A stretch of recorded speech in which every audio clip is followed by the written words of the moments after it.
साथ संगत जी प्यार से कहना धन निरंकार जी।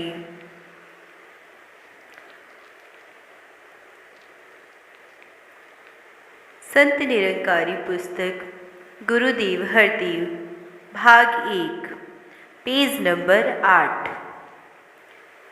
अगर उन्हें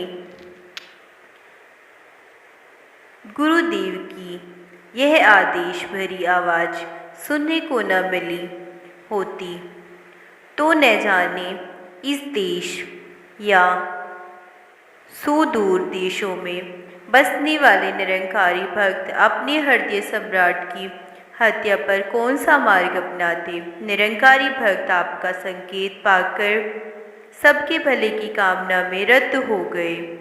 दुनिया के लोगों ने हर तरह से निरंकारी भक्तों को भड़काने की कोशिश की, पर वे निरंकारी भक्तों को अपने प्यार प्रीत और सबके भले की कामना के पद से विचलित ना कर सके।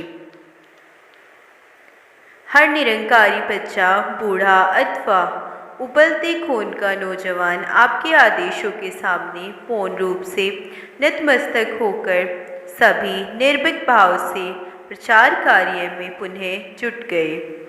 इस मौन वातावरण एवं आत्मसमर्पण का श्रेय केवल आपके संत, आपके शांत नेतृत्व को जाता है, परंतु हम गुरु सिखों को विनम्रता एवं सहनशीलता का पाठ पढ़ाने के लिए आपने इसका सारा श्रेय अपने सतगुरु को देते हुए एक बार फिर फरमाया।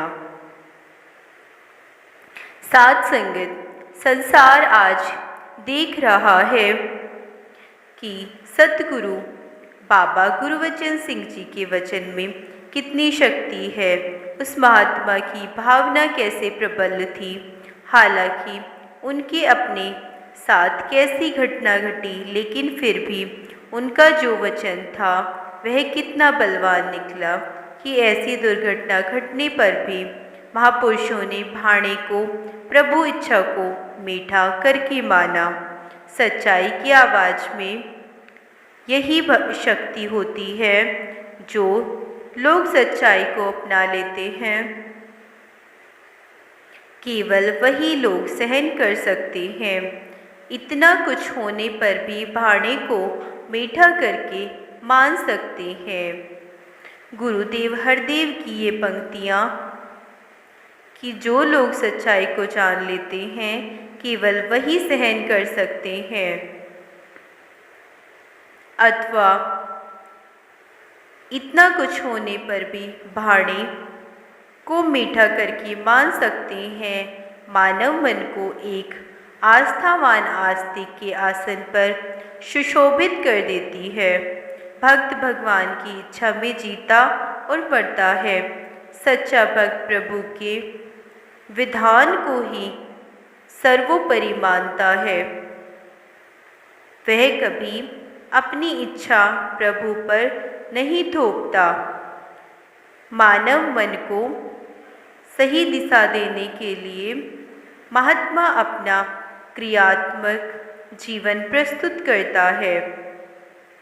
गुरुदेव हरदेव ने देखा कि कहीं से और कभी कभी अभी यह आवाज़ सुनाई दे जाती है कि सरकार ने अपने फर्ज से कोताही की है। सरकार धूर्तों के सामने घुटने टेक रही है, इसलिए इन धूर्तों को सही मार्ग पर लाने के लिए कुछ ना कुछ करना पड़ेगा। कुछ ना कुछ करने का सीधा सा अर्थ था कि हिंसा का जवाब हिंसा से दिया जाए। ऐसे भड़के हुए हालात में गुरुदेव ने मानव मन को शांत करने के लिए जो नई दिशा प्रदान की, उसकी मिसाल इतिहास में अन्यत्र कम ही मिलती है। आपने अनुयायियों का मार्गदर्शन करते हुए एक स्थान पर कहा, दास का तो बाबा गुरुवचन सिंह जी महाराज से दोहरा रिश्ता था। जहाँ वह मेरे सतगुरु थे, वहीं सांसारिक नाते में वह मेरे पिता भी थे।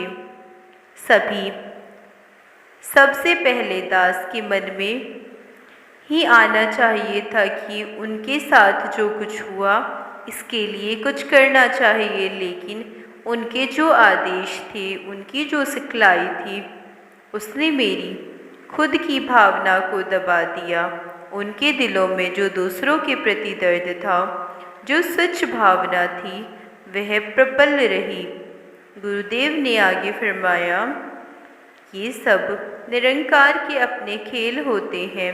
अज्ञानी लोग तो इस घटना पर यह कहते हैं कि यह खून जरूर रंग लाएगा। उनके दिमाग में तो यही होता है कि अब सब जगह खून की नदियाँ बहेंगी। महापुरुषों के वचन भी यही आते हैं कि बलिदान जरूर रंग लाएगा, लेकिन दोनों की भावना में बहुत अंतर है। महापुरुषों की भावना यह होती है कि खून की नदियाँ नहीं बहेंगी, बल्कि सब जगह शांति और सुख फैल जाएगा। हमने इन्हीं उच्च भावनाओं को अपने दिल और दिमाग में रखकर सच्चाई के इस प्रचार को आगे से आगे बढ़ाना है। किसी किस्म का कोई भय नहीं रखना, ताकि संसार तक यह आवाज़ पहुँचे कि हम अपने गुरु की जो शिक्षा है उसे पूरी तरह निभा सकते हैं।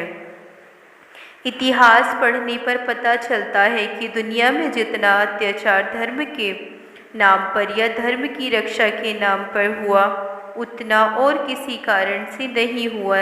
निरंकारी मिशन को यदि निरंकार प्रभु ने गुरुदेव हरदेव जैसा मार्गदर्शक न दिया होता, तो आज लाखों निरंकारी भी धर्म के नाम पर न जाने क्या कर गुजरते। गुरुदेव हरदेव जी के उपयुक्त प्रवचन में कहे, खून जरूर रंग लाएगा, पर मनन करते हुए बाबा गुरबचन सिंह जी महाराज की एक बात याद आ गई कि रात को ओस की बूंद घास पर बिखर जाती है। प्रातःकाल जब लोग सैर करने के लिए घरों से बाहर आते हैं,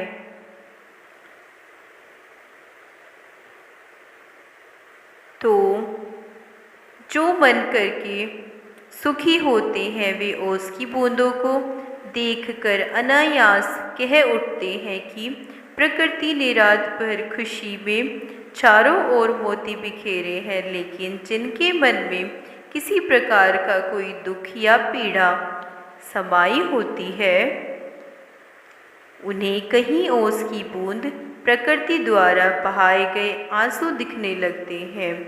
परंतु जिनके हृदय के किसी कोने में हिंसा वृत्ति का थोड़ा अंश भी विद्यमान है, अथवा जिसके लिए द्वेष या द्वैत की भावना है, उन्हें हर घटना से मार काट और खून खराबे के सिवाय और कुछ नहीं दिखाई देता। इन विचारों में परम सत्ता से जुड़े हुए महात्मा तथा दुनिया के लाभ हानि, यश अपयश और जन्म मरण से जुड़े आम व्यक्ति के मानसिक स्तरों का अंतर स्पष्ट देखने को मिलता है।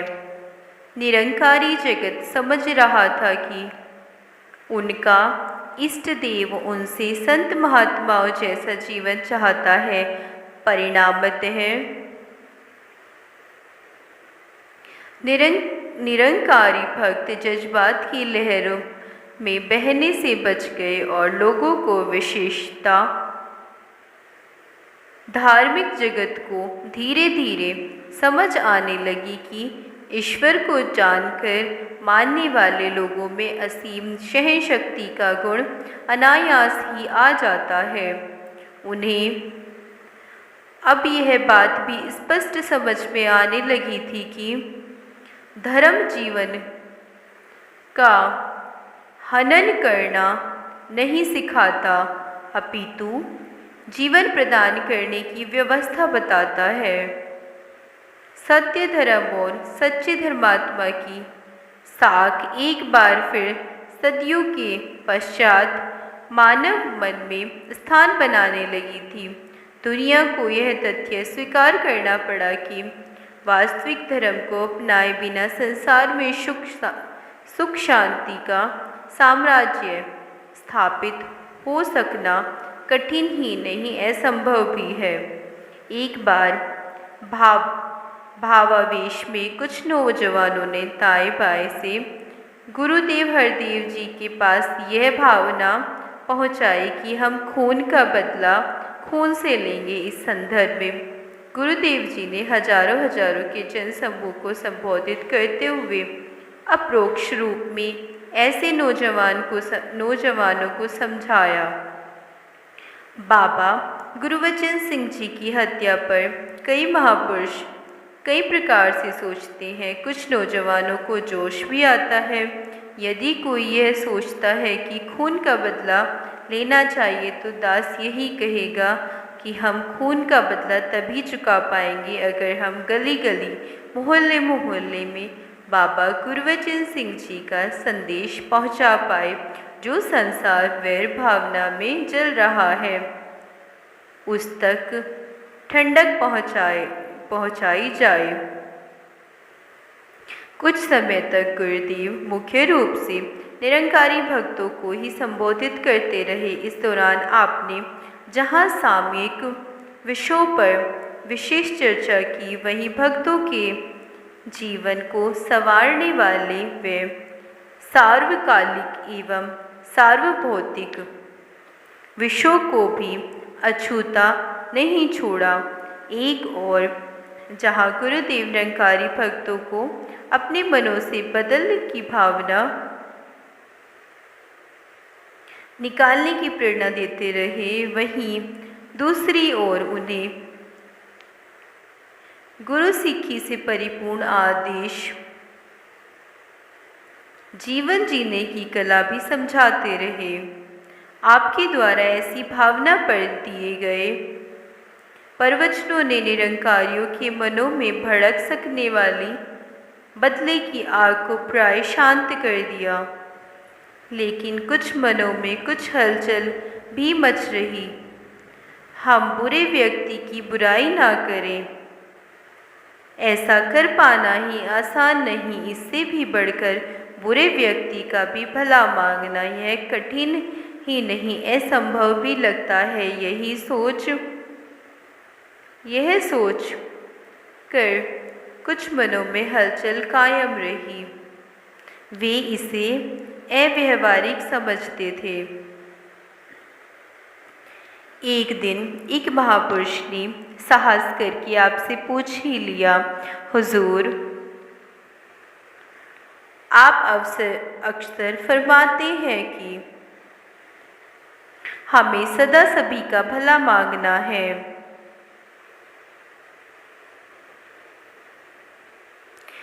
दुष्ट और द्रुत लोगों को भी अबोध बालक समझकर क्षमा कर देना है। यह बात भावना के क्षेत्र में तो बहुत भली लगती है, लेकिन व्यवहारिक क्षेत्र में तो सदा ऐसा कर पाना मेरी दृष्टि में प्राय असंभव है।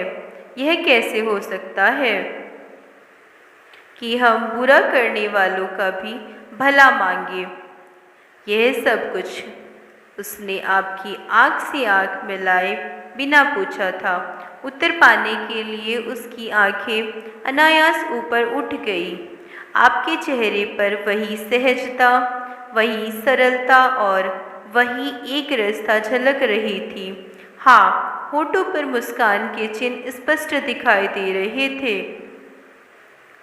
पहले आपने एक क्षण के लिए आंखें मूंद ली, फिर पलकों को ऊपर उठाते हुए बड़ी ही स्थिर आवाज में कहना शुरू किया, यह बात मैंने दुनिया के लोगों से नहीं की, बल्कि उन ब्रह्मज्ञानी संतों से कही है जो ब्रह्म को जानकर निरंकार को पाकर निरंकार रूप हो चुके हैं। थोड़ा रुककर आपने फिर कहना शुरू किया, आपने तो पढ़ा होगा, मुझे तो गुरबाणी का ज़्यादा अभ्यास नहीं। वहाँ लिखा है, ब्रह्मज्ञानी का सकल आकार, ब्रह्मज्ञानी आप निरंकार।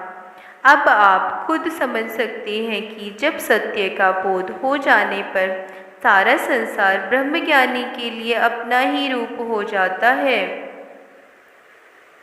यही नहीं, वह सत्य को जानकर खुद अपने आप में दैवी गुणों का पुंज बन जाती है, जो निरंकार प्रभु में पाए जाते हैं। जब उसकी ऐसी आस्था बन जाती है तो व्यवहार रूप में भी उस ब्रह्मज्ञानी का जीवन निरंकार रूप ही हो जाता है। उस जिज्ञासु के होठ हिलते देखकर गुरुदेव समझ गए कि वह विस्तार से इस बात को समझना चाहता है। अरस्तु आप खुद ही अपनी बात को आगे बढ़ाते हुए फरमाने लगे, जैसे निरंकार निर्लेप है और निर्भीक है, उसी प्रकार इसके भक्त में भी सहज ही ऐसे गुणों का प्रवेश होने लगता है। अब आपको यह बात बताने की तो ज़रूरत नहीं कि शराबी की संगति से शराबी के गुण और जुआरी की संगति से जुआरी के गुण प्रवेश कर जाना किसी प्रकार से अनहोनी बात नहीं। ठीक उसी प्रकार निरंकार की दिन रात नज़दीकत में रहने वाले लोगों में ऐसा जीवन जी सकने की शक्ति सहज में आ जाती है। साथ संगत जी, आज के लिए इतना ही। प्यार से कहना, धन निरंकार जी।